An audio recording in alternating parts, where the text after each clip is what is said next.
আমার কাছে এটা একদম বাংলাদেশের দরকার ছিল, শিক্ষার্থীদের নতুন একটা দল, এবং এই জুলাইকে আরো মানে আগ্রহীত করার জন্য যেন আমাদের পরে যে প্রজন্মগুলো আসবে তারা যেন বুঝতে পারে যে এরকম একটা স্বৈরাচার ঘটাইছে বা এরকম একটা রাজনীতি দল আছে যাদের দ্বারা সবকিছুই সম্ভব।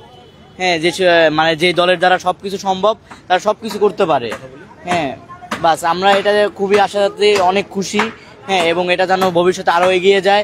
বাংলাদেশের মানুষকে বলবো তারা সবসময় আমাদের পাশে থাকুক, সাপোর্ট দিক। হ্যাঁ, নতুন রাজনৈতিক দলকে তাদের যে চাওয়া পাওয়া সব দাবি দেওয়া আমাদের কাছে জানাক। এখন পর্যন্ত যত রাজনৈতিক দলে ছিল বাংলাদেশে সবাই মোটামুটি ক্ষমতায় এসেছিল, কেউ আজ পর্যন্ত বাংলাদেশ নিয়ে ভাবে নাই। দেশ নিয়ে যদি ভাবতো তাহলে কখনোই এভাবে স্বৈরাচার আসতো না। আপনারা দেখবেন যত বাংলাদেশের যত দলে আছে, 3টা দল আছে বৃহত্তর, 3টা দলের একটা দলও কিন্তু বাংলাদেশের জন্য কিছু করতে পারে নাই। 3 দলে কিন্তু ক্ষমতায় ছিল।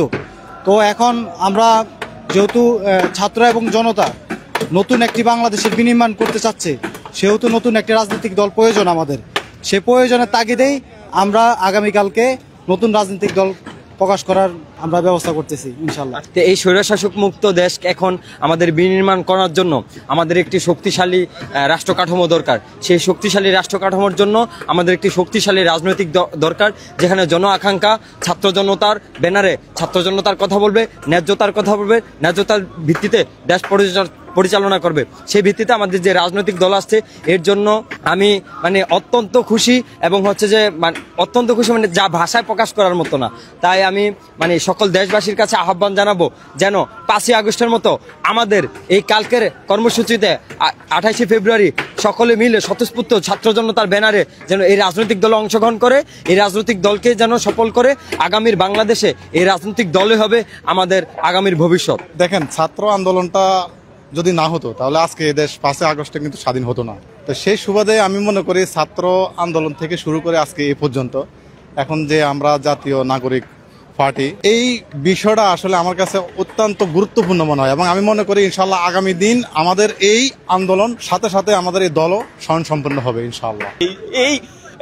এই আন্দোলনের পরিপ্রেক্ষিতে যে নতুন রাজনৈতিক দল, সেই রাজনৈতিক দলের যে আত্মপ্রকাশ আগামীকাল ঠিক 3টায় কিন্তু মানিক মিয়া এভিনিউতে কিন্তু শুরু হবে। এবং এখানে যে আসলে যে বিষয়টি বলা আছে, সারা দেশ থেকে কিন্তু প্রায় 5 লাখের উপরে কিন্তু যারা মানুষ রয়েছে, যারা আসলে ইতিহাসের সাক্ষী হতে চায়, জুলাই বিপ্লবের আন্দোলনের পরবর্তী যে ইতিহাসের সাক্ষী হতে চায় নতুন একটি রাজনৈতিক দল, যেখানে জাতীয় নাগরিক পার্টি নামে কিন্তু একটি রাজনৈতিক দলের আত্মপ্রকাশ হতে যাচ্ছে। তবে প্রায় কমিটিগুলো কিন্তু আসলে পূর্ণাঙ্গ কমিটিতে রূপের জন্য কিন্তু প্রায় অনেকগুলো পদ ফাইনাল হয়ে গেছে। সেখানে কিন্তু আপনাকে একটু জানিয়ে রাখি যে সারা দেশ কিন্তু আগামীকালকে ঠিক 3টার যে সময় যেখানে আত্মপ্রকাশ করবে এই রাজনৈতিক দল এবং পূর্ণাঙ্গ কমিটি গঠন করা হবে সেটির কিন্তু অপেক্ষায় রয়েছে।